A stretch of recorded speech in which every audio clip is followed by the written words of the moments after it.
France to invest over $1 billion in quantum computing companies. That single number resets the market's playbook. The key question is not what happened, but what changes next for operators and users. We will map trigger, incentive shift, and downstream impact before the close.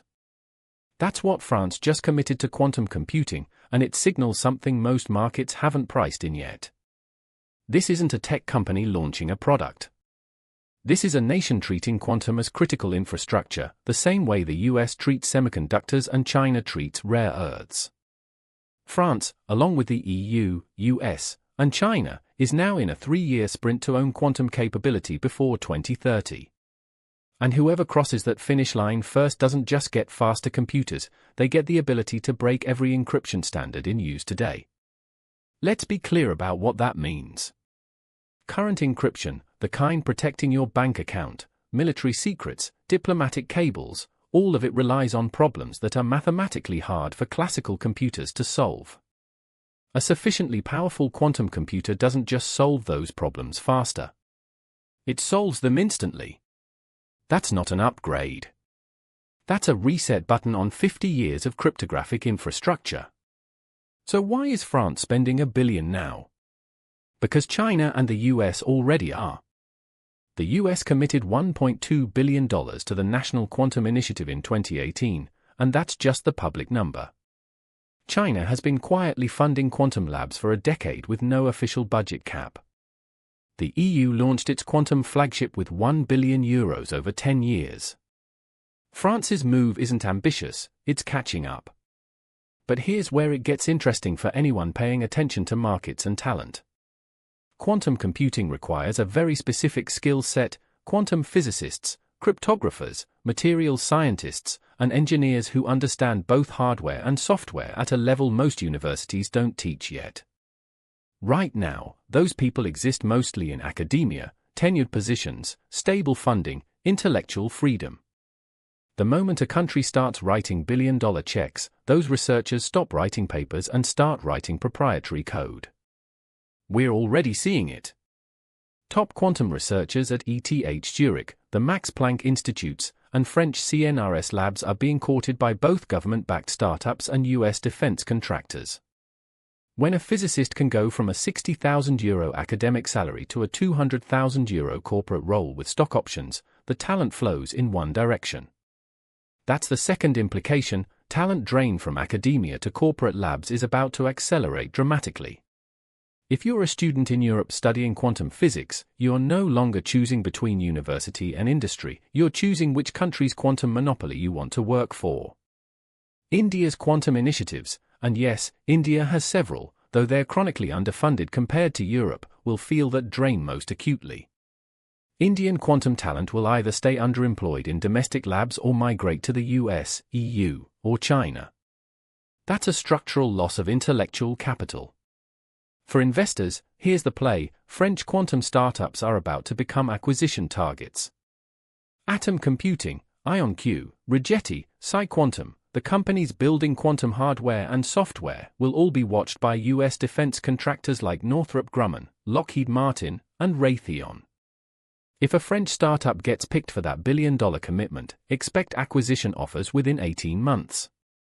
The US will want to ensure critical quantum IP doesn't stay in Europe, and France will want to ensure its investments create jobs, not just brain drain. The third implication is the one nobody's talking about: quantum computing is now a defense priority, not an R&D milestone. That means regulations are coming. Export controls on quantum expertise, licensing requirements for quantum researchers, restrictions on foreign ownership of quantum startups, all of it. The US already restricts export of semiconductors to China on national security grounds. Quantum will follow the same trajectory, but faster. If you're an investor in quantum startups, you're not just betting on technology, you're betting on regulatory arbitrage. Which jurisdictions will allow foreign capital, and which will lock it down? And here's the contrarian angle: it's possible that quantum computing's impact on encryption is being overstated. Yes, quantum computers will break RSA and elliptic curve cryptography. But we already know this. Cryptographers have been designing post-quantum algorithms for years. NIST standardized new algorithms in 2022. Most major tech companies have started migration planning. The real risk isn't that quantum computers will exist, it's that nation-states are already harvesting encrypted data today, betting that they'll be able to decrypt it once they own quantum capability. The US government estimated that China and Russia have been capturing encrypted communications for years, specifically waiting for quantum computers to make them readable.